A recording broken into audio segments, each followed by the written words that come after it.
നമസ്കാരം. തദ്ദേശ ഭരണ തെരഞ്ഞെടുപ്പിൽ അഞ്ചൽ ഡിവൈഎഫ്ഐ സംസ്ഥാന കമ്മിറ്റി അംഗം തോറ്റ ഇട്ടിവയിൽ ജയിച്ച സ്ഥാനാർത്ഥിക്ക് നേരെ കയ്യേറ്റ ശ്രമം. ഇട്ടിവ പഞ്ചായത്തിൽ നെടുമ്പുറം വാർഡിൽ CPM കടക്കൽ ഏരിയ കമ്മിറ്റി അംഗവും ഡിവൈഎഫ്ഐ സംസ്ഥാന കമ്മിറ്റി അംഗവുമായ ഡി ബൈജു ആയിരുന്നു LDF സ്ഥാനാർത്ഥി.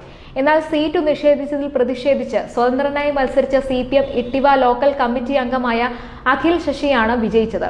അഖിൽ ശശിയുടെ ആഹ്ലാദ പ്രകടനം ബൈജുവിന്റെ വീടിന് മുന്നിലൂടെ കടന്നു പോകുമ്പോൾ ബൈജു ഓടിയെടുത്ത് അക്രമം അഴിച്ചുവിടുകയായിരുന്നു. എതിരാളിയുടെ വിജയത്തെ അംഗീകരിക്കാനാവാത്ത വിധം കടക്കൽ കോട്ടുക്കൽ മേഖലയിൽ CPM അക്രമം അഴിച്ചുവിടുകയാണിപ്പോൾ. CPMിലെ വിഭാഗീയതയും അക്രമ രാഷ്ട്രീയവും മൂലം നിരവധി ആളുകളാണ് ഇപ്പോൾ പാർട്ടി ബന്ധം ഉപേക്ഷിക്കുന്നത്. പിടിച്ചു നിൽക്കാനാവാതെയാണ് ഗുണ്ടായുസവുമായി CPM ക്രിമിനലുകൾ മേഖലയിൽ അഴിഞ്ഞാടുന്നത്. അതേസമയം തെരഞ്ഞെടുപ്പിൽ തോറ്റതിന് പിന്നാലെ കണ്ണൂരിൽ വടിവാളുമായി CPM പ്രവർത്തകരുടെ വീട് കയറി ആക്രമണം നടത്തിയിരിക്കുകയാണ് CPM ഗുണ്ടകൾ. തദ്ദേശ തെരഞ്ഞെടുപ്പ് ഫലപ്രഖ്യാപനത്തിന് പിന്നാലെയായിരുന്നു കണ്ണൂരിലും കോഴിക്കോട്ടും ഈ അക്രമ സംഭവങ്ങൾ അരങ്ങേറിയത്. കണ്ണൂർ പാറാട് വടിവാളുമായി CPM പ്രകടനം നടത്തി. കുന്നോത്തുപറമ്പ് പഞ്ചായത്തിലെ തോൽവിക്ക് പിന്നാലെയായിരുന്നു ഈ പ്രകടനം.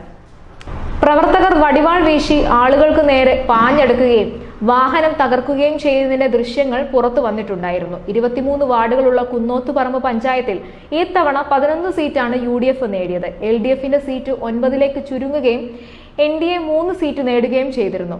അതിനിടെ കോഴിക്കോട് വളയത്ത് BJP സ്ഥാനാർത്ഥിയുടെ വീടിന് നേരെ സ്ഫോടക വസ്തു എറിഞ്ഞതായി പരാതി ഉയർന്നിരുന്നു. വളയം 10ാം വാർഡ് BJP സ്ഥാനാർത്ഥി അനഘ C ബാബുവിന്റെ വീടിന് നേർക്കാണ് ആക്രമണം ഉണ്ടായത്. ഇത് സംബന്ധിച്ച് വളയം പോലീസിൽ അനഘ പരാതി നൽകിയിരുന്നു. LDF വിജയാഹ്ലാദ പ്രകടനത്തിനിടയിലാണ് സംഭവമെന്നാണ് പരാതിയിൽ പറയുന്നത്. അതുപോലെ തന്നെ തൃശൂർ പുന്നയൂർകുളം കിഴക്കേ ചെറായിൽ CPM വിജയാഹ്ലാദ പ്രകടനത്തിനിടെ ആക്രമണം ഉണ്ടായി. പുന്നയൂർകുളം 3ാം വാർഡിൽ വൈകിട്ട് 5:30ഓടെയായിരുന്നു സംഭവം. 50ഓളം വരുന്ന CPM പ്രവർത്തകർ കളിച്ചുകൊണ്ടിരുന്ന കുട്ടികളെ ആക്രമിക്കുകയായിരുന്നു എന്നാണ് പരാതി. 8 കുട്ടികൾക്ക് പരിക്കേറ്റു. കുട്ടികൾ കളിച്ചുകൊണ്ടിരുന്ന സ്ഥലത്ത് പ്രവർത്തകർ പടക്കം പൊട്ടിക്കുകയും ഇത് ചോദ്യം ചെയ്തെത്തിയ പ്രദേശവാസികളുമായി തർക്കമുണ്ടായതുമാണ് സംഘർഷത്തിലേക്ക് നയിച്ചത്. തർക്കം കണ്ടെത്തിയ കുട്ടികൾക്കാണ് പരിക്കേറ്റത്. വയോധികർക്കും പരിക്കേറ്റിട്ടുണ്ട്.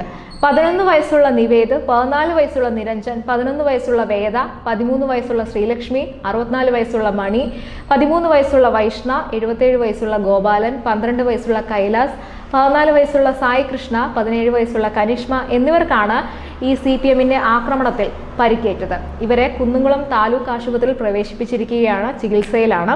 എന്തായാലും തോറ്റാലും ജയിച്ചാലും CPM അക്രമം നടത്തുകയാണ്, അഴിച്ചുവിടുകയാണ്. അതേസമയം കൊല്ലം ജില്ലയിലെ കടക്കലിൽ BJP പ്രവർത്തകരെ CPMകാർ ഭീഷണിപ്പെടുത്തിയ സംഭവത്തിൽ DGPക്ക് പരാതി നൽകിയിരിക്കുകയാണ് BJP. CPM ഭീഷണി നിലനിൽക്കുന്ന സാഹചര്യത്തിൽ തെരഞ്ഞെടുപ്പ് സുഗമമായി നടത്താൻ പ്രദേശത്ത് സുരക്ഷ ശക്തമാക്കണമെന്നും BJP സംസ്ഥാന അധ്യക്ഷൻ രാജീവ് ചന്ദ്രശേഖർ DGPയോട് ആവശ്യപ്പെട്ടിരിക്കുകയാണ്. BJPക്ക് അനുകൂലമായ മാറ്റത്തിന്റെ കാറ്റു വീശുന്നതിലുള്ള ഭീതിയിലാണ് കൊല്ലം കടക്കലിൽ BJP പ്രവർത്തകർക്ക് നേരെ CPM പ്രവർത്തകർ നിരന്തരം ഭീഷണി മുഴക്കുന്നത്. തങ്ങളുടെ പ്രവർത്തകരെയും സ്ഥാനാർത്ഥികളെയും ഭീഷണിപ്പെടുത്താൻ ശ്രമിച്ചാൽ അതിനെതിരെ ശക്തമായ നിലപാട് സ്വീകരിക്കുമെന്ന് അദ്ദേഹം മുന്നറിയിപ്പ് നൽകി. ഭീഷണിപ്പെടുത്തുകയും അക്രമം നടത്തിയുള്ള രാഷ്ട്രീയത്തിന്റെ കാലം കഴിഞ്ഞെന്നും വികസനത്തിന്റെ രാഷ്ട്രീയമാണ് ജനങ്ങൾ ആഗ്രഹിക്കുന്നതെന്ന് CPM മനസ്സിലാക്കണമെന്നും അദ്ദേഹം പറഞ്ഞു.